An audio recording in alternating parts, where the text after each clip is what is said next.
6 de la mañana, 32 minutos. Es momento de hablar de las regiones que han sido azotadas, duramente afectadas por las lluvias atípicas de ese primer trimestre del año. Por eso está con nosotros el director de la Unidad Nacional de Gestión de Riesgo, Carlos Carrillo. Director, bienvenido. Daniela, muy buenos días.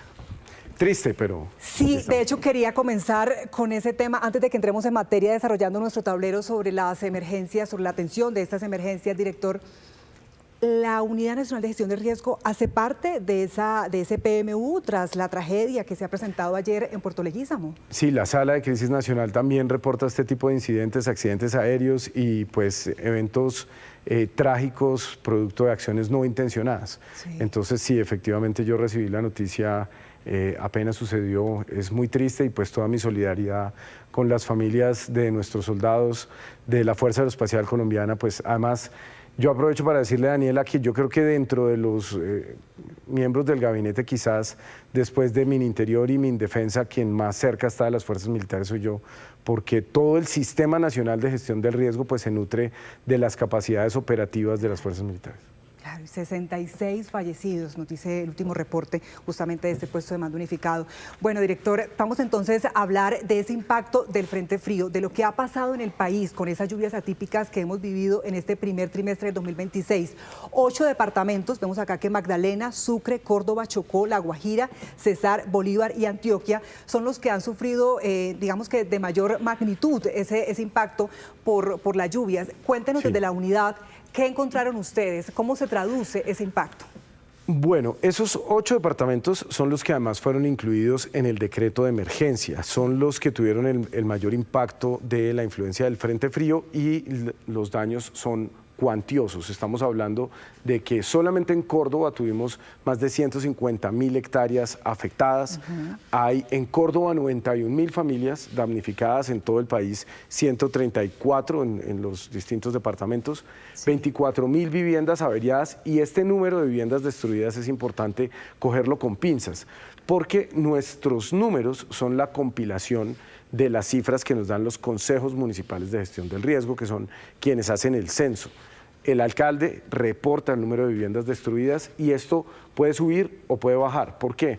Porque hay viviendas que pueden estar registradas en este momento como destruidas, pero podrían ser reparables. Entonces, esta es una cifra que puede variar. Hay una afectación muy grave en temas de transporte y, por supuesto, la destrucción de cultivos pues, es gigantesca. Bueno, pero de esas casi 135.000 familias afectadas, estamos hablando de 91.000 aproximadamente en Córdoba. Es decir, que de esos 8 departamentos, Córdoba, pues sin duda, es el que ha sufrido en gran magnitud estos daños, estos estragos por las lluvias, por el agua. Indudablemente. ¿Qué está pasando en Córdoba? ¿Cómo va ese plan de recuperación temprana en el departamento? Bueno, nosotros terminamos la fase de atención inmediata a la emergencia y pues yo he hecho hace ya días un llamado para que se cierren los PMUs. Eso es una decisión de los gobiernos locales, los gobiernos municipales, departamentales, porque en este momento ya las personas que tenían que rescatarse se rescataron, la gente está volviendo a su, entre comillas, normalidad, pero queremos establecer aquí un plan de acción para una fase de recuperación temprana. Eso no se ha hecho antes en Colombia y por eso también las cosas han salido mal. Nosotros estamos tomando esto de las definiciones de las Naciones Unidas. ¿Qué pasa? Cuando se da un desastre o una guerra o una gran destrucción, las cosas no se reconstruyen de un momento a otro. Si estamos hablando de reconstruir 4.000 o 3.500 casas o lo que finalmente es el censo, eso no se va a hacer en 6 meses. Entonces necesitamos que durante un periodo de 2 años, que es lo que hemos establecido para la recuperación temprana, se garanticen los derechos básicos de estas miles y miles de familias afectadas. Entonces la inversión de los 8.7 billones de pesos que ha destinado el gobierno nacional se va a ir a esa fase de recuperación temprana. El próximo gobierno pues tendrá que avanzar en la reconstrucción integral que seguramente va a tomar bastantes años. Hoy, ¿cómo están las cosas, director? ¿Aún hay albergues temporales? Sí. Hay 13 alojamientos temporales, hay 30 alojamientos temporales, sí. Particularmente la situación en Tierra Alta es grave. Ahí la UNGRD está trabajando de la mano de la alcaldía y de la hidroeléctrica Urrá para garantizar esto. Vamos a tener que hacer unos albergues temporales en varios lugares, pero la idea es que esto tenga esto tenga dignidad para las personas que estén ahí. Estamos Y esa es una de las 3 estrategias que tenemos dentro del plan de recuperación temprana. Estamos hablando de 94.000 familias, me dijo, ¿cierto? 91.000. 91.000 familias. Veo que también han entregado agua potable, están llevando agua potable en diferentes carrotanques y están también trabajando, como vemos en esas imágenes, en restablecer esa comunicación terrestre, en lograr despejar todas esas vías que quedaron pues vueltas nada en medio del barro. ¿Qué está pasando también en esa comunicación, en restablecer esa comunicación en el departamento, en diferentes municipios? Sí, efectivamente es parte de lo básico en la atención de la emergencia, reconectar los lugares que quedan desconectados desde la UNGRD, y aquí quiero hacer una pequeña aclaración. A veces hay unas cifras sobre la atención que brinda el Sistema Nacional de Gestión del Riesgo. Sí. El Sistema Nacional de Gestión del Riesgo es el que integra todas las capacidades del Estado, y hay otras asistencias que son exclusivamente de la UNGRD, como es en este caso las 800 toneladas de asistencia humanitaria de emergencia que se han desplazado a Córdoba por parte de la UNGRD. Pero esas 800 toneladas no es todo lo que se ha entregado. Las alcaldías han entregado asistencia humanitaria, la gobernación ha entregado asistencia humanitaria, y aprovecho para agradecerle a la empresa privada que también ha entregado asistencia humanitaria. Usted ha visto que estas tragedias despiertan la solidaridad, la empatía y los buenos valores de la sociedad. Así que hemos visto una cantidad de ayuda que ha llegado, donaciones. Pero por supuesto estas donaciones van mermando en la medida en que pasa el tiempo, y ahí se queda la UNGRD, y por eso durante los próximos 2 años tenemos que garantizar la dignidad de estas familias afectadas. Eso le iba a preguntar, porque escuchando a la gente de Córdoba decían, bueno, llegaron acá, nos trajeron ayudas y esas ayudas se acaban rápidamente, ¿cierto? Así es. Hay casos en los que de pronto ustedes vuelven allí después de cierto tiempo, en medio de esos 2 años que hace parte, o el tiempo planeado para esa recuperación temprana. Sí, esto viene por fases. Nosotros, por ejemplo, implementamos en Paratebueno y Medina, posterior al terremoto, una iniciativa que son los comedores populares de emergencia. Estos comedores populares brindan raciones, alrededor de unas 150 o 200 raciones por comedor, de comida caliente durante 90 días. ¿Y esto qué busca? Esto busca empoderar a la gente, generar empleo, pero también robustecer la economía local comprando productos locales.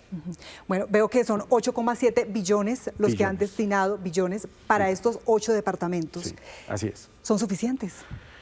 Puede que no sean suficientes, pero son. Digamos que 8.7 billones de pesos es mucho más que nada. Esto es una cifra que surge de unas evaluaciones preliminares.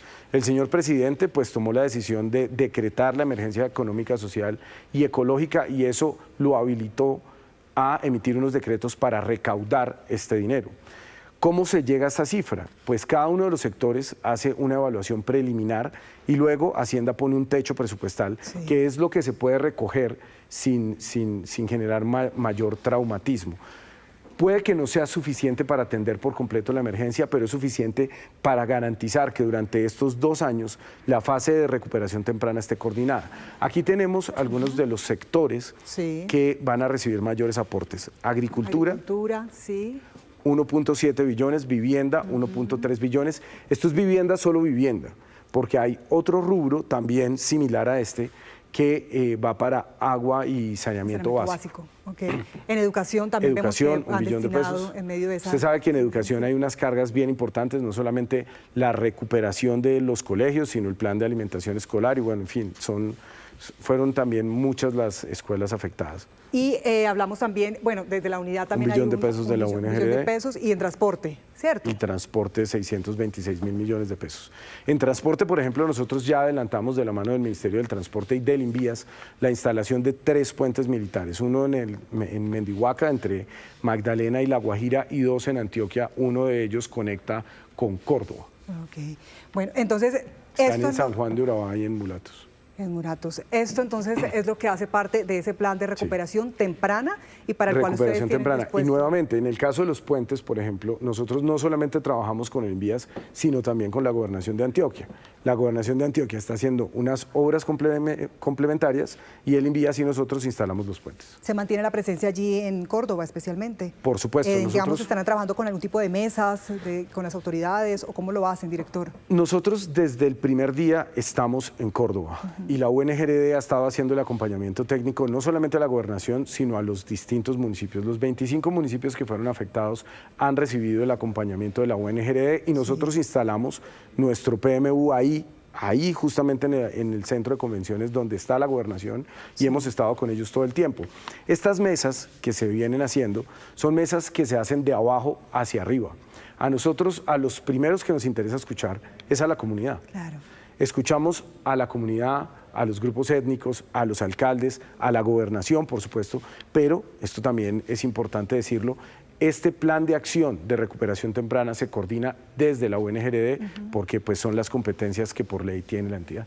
Pues, director, un arduo trabajo el que se viene, se avecina, a pesar que usted dice que son 2 años, pero como usted nos decía, una cosa es la emergencia en el momento, que era Así lo que es. veíamos en medio de las inundaciones y todo, y otra cosa es ese arduo trabajo también cuando ya empieza a bajar el agua y cuando son más evidentes los estragos y todo este daño que ha sufrido la comunidad. Hay algo que es muy importante explicar y es que son fases. Sí. Se acaba la fase inmediata, ya no hay gente desaparecida, ya no hay gente perdida.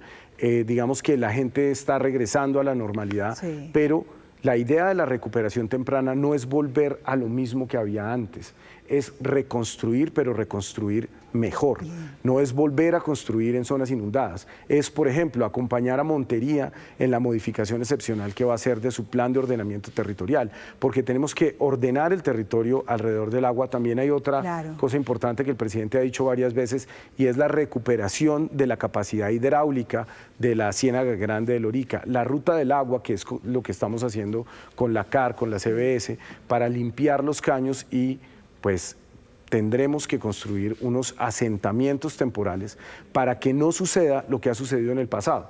Mocoa, por ejemplo, que es otra de los grandes incumplimientos del Estado colombiano. En Mocoa las familias terminaron viviendo en unos ranchos hechizos, invadieron el lote, tuvimos después unos problemas enormes para recuperar ese lote, finalmente logramos hacerlo, pero eso no puede pasar aquí.